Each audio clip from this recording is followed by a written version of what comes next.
and welcome to Voices of the West. Today we are dealing with a DSP author of some renown, Mr. Grady Bryant.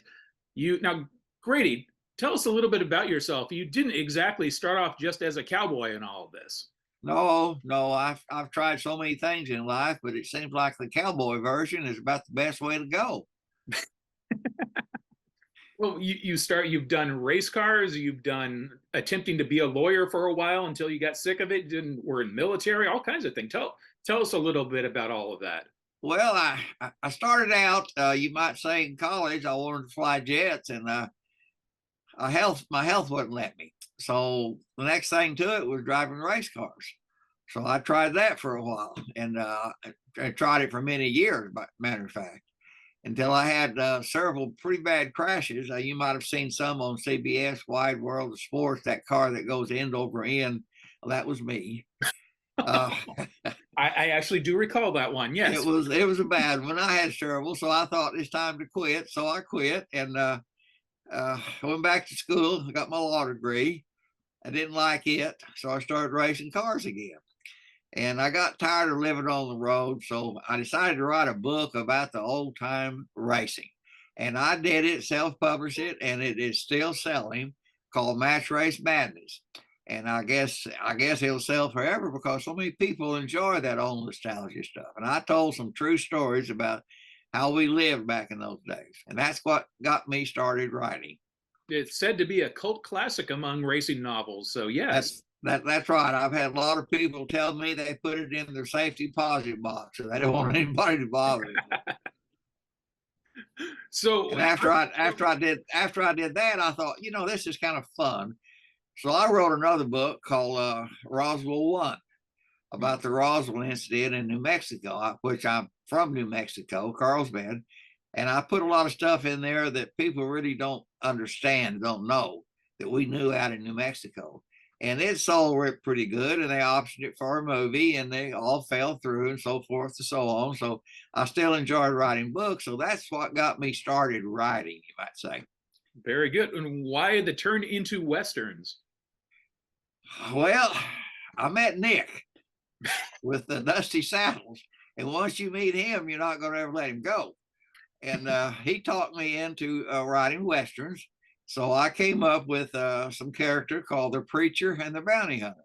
Very odd group of two men that worked together. One was a preacher, one was a bounty hunter. One was shoot 'em, love 'em, and pray for 'em.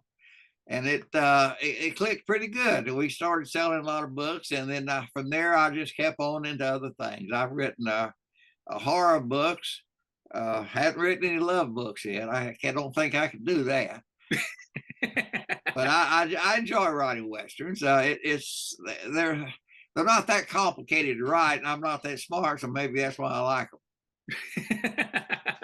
What do you think makes a good Western? I think a good Western is the same as any book. You have to hold the reader's attention. I've read so many books, chapter after chapter, that didn't mean anything. It didn't want me to read another chapter. But in a Western, any book really, I think if you can hold the attention of the reader and make him want to read the next chapter, that's the making of a good book. And sometimes that's hard to do. But I think that's the meaning of a good book. Absolutely. When you're writing, do you consider what the reader wants to write, or do you just write what you want to write on things? Well, that's a hard question. Of course, I Probably write what I want to write, but I still have to keep in mind what the reader wants. And lots of times I'll come up with something and I thought, boy, that'd be good. But I thought, no, that might offend somebody, so I better not do that. So I try to stay within the lines, you might say. What kind of research do you do when you're putting together a Western? Not as much as when I write other books. I like to do the research about what kind of pistols and rifles that was there in that era of time. On a wagon train, if they're on a wagon train, I like to research the Santa Fe Trail, the Oregon Trail, find out what towns it went through, things like that. Now, the other books I've written, I have taken a lot of research. I wrote a book took me about a year, called The Devil's Bible. It Hmm. is nothing like the Bible, but it's about a expedition into Mount Turkey where they find tablets that were supposedly written by the devil. Now that gets pretty deep, and I had to do a lot of research, so I would not be sacrilegious about things of that nature. Now that took a lot of research, but westerns, to me, are fairly simple. You got a bad guy, a good guy, and that's about it. Well, if you have the preacher and the bounty hunter, you kind of have both at once, don't you? That's exactly right. That was the kind of the hook. But the preacher was really an outlaw at one time, and the bounty hunter got him, but he liked him so much that he just decided to take him under his wing, and the outlaw decided he wanted to be a preacher.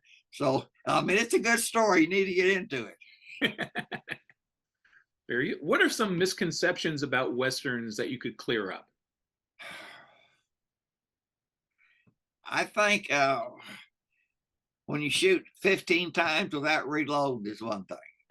Yeah, Uh, and you hit 20 people with those 15 shots. that's Yeah. right. And it wasn't that way in real life. And I really try to bring the real life of the matter out. Like when a bounty hunter's out chasing somebody and he's out in the desert and it rains and the misery he has no food and has to eat cold beans.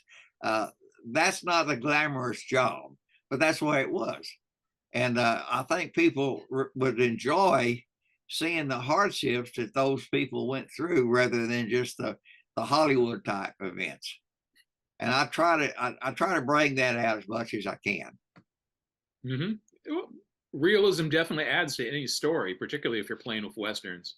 Yes, that's right. That's right. Well, what comes first to you when you're writing a book, the plot or the characters? The plot. If you don't have a plot, it's hard to write any kind of a book. Uh, if you look at all my books, it starts out with a hero, and then we have a villain, and the hero goes on a journey for some reason, either to catch another bad guy or to look for a treasure or anything that would make him go someplace to do something. And then the book travels with him, and then you'll have hardships and you'll have people that doesn't want him to do this. And so I try to have a plot first, and then I take that plot from point A all the way through. Very good. And how do you come up with your characters? Oh boy, that's a hard question. Lots of answers to that. I used to drink a lot of wine, but that doesn't work anymore.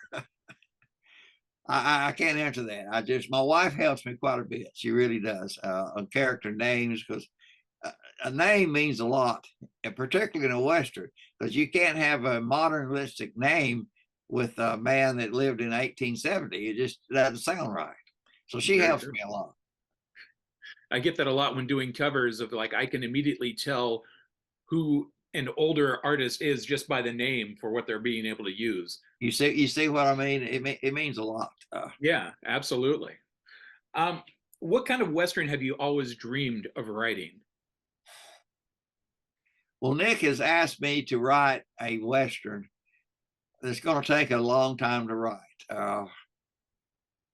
A true Western. He says that he wants a Western, one of the best Westerns ever written. Of course, that's the way Nick sounds.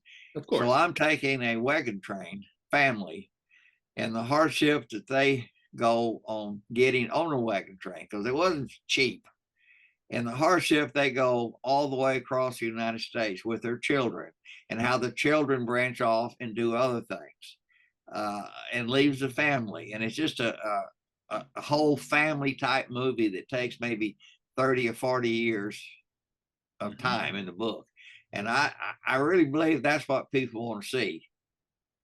And that's what I'm writing now. Good. Yeah. Well, human drama is the center of anything. Well, Or any I story that think we it's tell. right, and it's just like the family. They have 4 children and one on the way, and these children, they want to branch off and do other things and leave their family, and the family wants them to stay on the wagon train and so forth and so on. They go out and start their life, and of course, at the end is when they all come back together, and some are alive and some are dead. Kind of a tearjerker, you might say, but it's going to take a little while to write it, because those books, to me, it just takes time to write a book like that. Oh, it's a saga, yeah, because Yeah, I that's guess right. Yeah. your in plot is they get to Oregon, or Well, I don't know California, or whether they'll wherever they're make it to going. Oregon or not, you know. But all kinds of bad things that happen in between the beginning and the end that comes with Oh that. yeah, you got Indians, you got bad men, you got outlaws, you got everything. It's just everything combined in one book, and you just hope and pray that the family can get through it. How do you find yourself solving their problems? Uh, Taking a nap during the afternoon and thinking about it. I think most of my ideas come from just laying down and resting and just letting your mind wander, and you'll come up with something. Do you have a regimented time every day that you write, or what's your basic pattern for putting together a story? All the time. Of course, I'm retired. About the only thing I like to do is ride my Harley with my Harley brothers, and that kind of gives me away from the house for a while. But as far as having a certain time, if I'm really on a good book, on a roll, you might say, I'll wake up in the morning and the first thing I'll do is start writing, and I'll write all day long. And then if I don't have any idea of where I'm going with this, I can't write.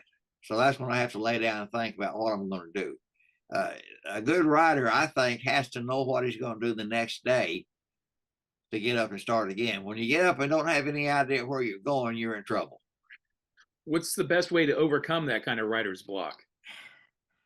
I don't have any hints. I don't have any clues. I've heard everybody gets it, and they've got different ideas and things like this. Sometimes I'll take a motorcycle ride, and it kind of clears your mind up a little bit. That helps some, but then sometimes it doesn't. So I can't answer that, Kevin. I don't know. Fair enough on all of that. Everybody has their own thing. I think going out That's for a right. ride is a brilliant plan for that, just to get your mind to reset. Yeah. Yeah. What do you feel? How do you feel the Western market is changing? Well, I used to not think much about the Western market until I got with Nick. And then I'm realizing that romance and Western books are the best seller in Mhm. paperback. And I've talked to several guys that's in the Navy and the Army and things like that, and they say they always look for Western books. And you start putting it together, and I don't think the Western books get near the credit that they should get. But as far as changing, they're not changing any. Zane Grey, all those same kind of stories, same characters, but people are just starting to realize that way of life that the cowboys had to go through, and they kind of dream about it. You know, everybody reads a book and they try to put themselves in the position of the character.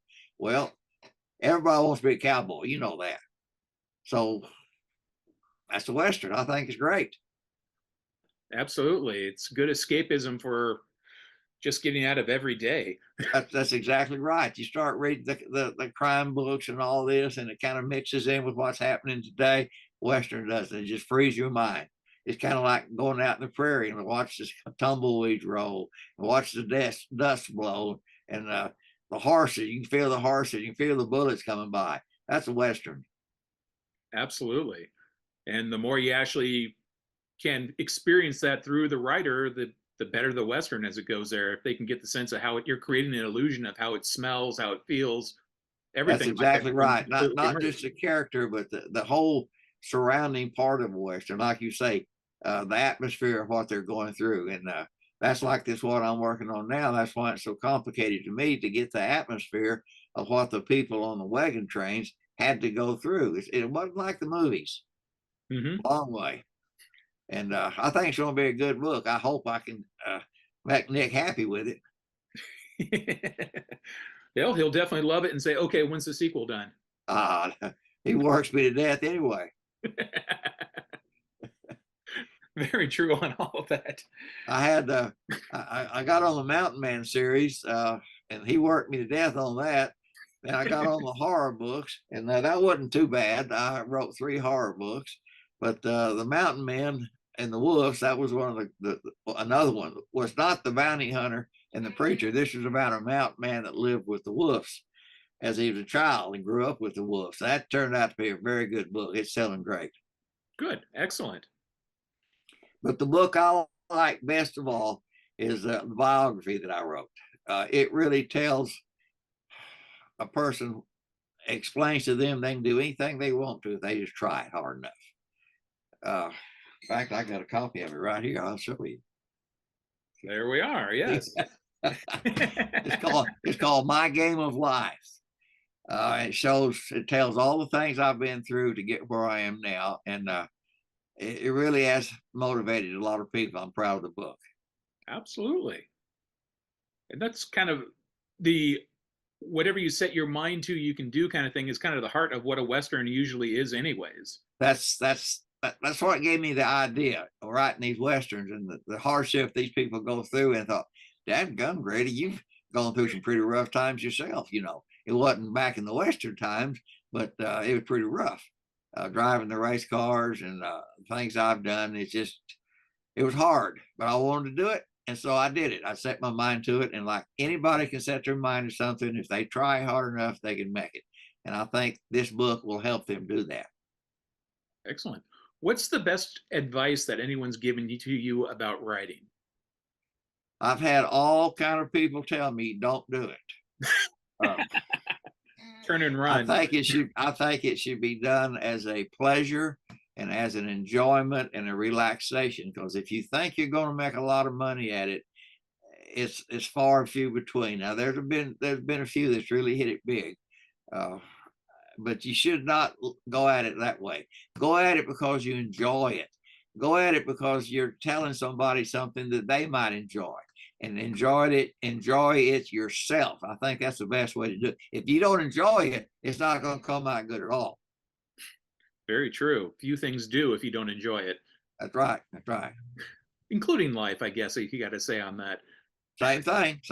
Like I said in my book, My Game of Life. I played the game all my life. I'm 83 years old, and I've done a lot of things, and some regrets and some not. But I do it all over again. Excellent. Where can people learn more about you? Oh, I guess that my book about my life would be the best thing, and then of course my website, it explains. I produced a Western movie one time. A lot of people don't know that.